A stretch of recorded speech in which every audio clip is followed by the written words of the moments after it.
জি doctor Khalekuzzaman মুসা। তো উনার যে ইস্যুটা সেইটা আপনি আমাকে প্রশ্ন করতে পারেন যে আমি উনার এই যে ধরেন দাবিটা এইভাবে গানম্যান নিয়ে ক্যান্টনমেন্টে প্রবেশ করতে পারবে কিনা, সেটার জন্য প্রায়র অ্যাপ্রুভাল লাগবে কিনা, সেটা আমি সমর্থন করি কিনা, আমি সেটা সমর্থন করছি না। ওনার অ্যাপ্রুভাল নিয়ে গানম্যান নিয়ে ওখানে ঢুকতে হবে, that's the process, he should comply with that.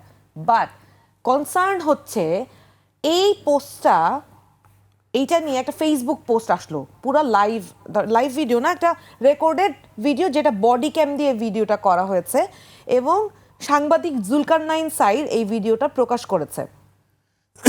আমি একটু অবাক হলাম, ভাবলাম যে ধরেন যেই লোক নিয়ম ভঙ্গ করেছে সে তো অন্য 10টা রাজনীতিবিদের কাজই করেছে, কিন্তু যেই ভিডিওটা বিদেশে বসে একজন আল জাজিরার সাংবাদিক পরিচিত একজন ব্যক্তি প্রকাশ করলেন, ওই ভিডিওটা তো একটা আর্মি পার্সনের বডি ক্যাম থেকে রেকর্ড করা, তাহলে উনি এটা কীভাবে পেলেন?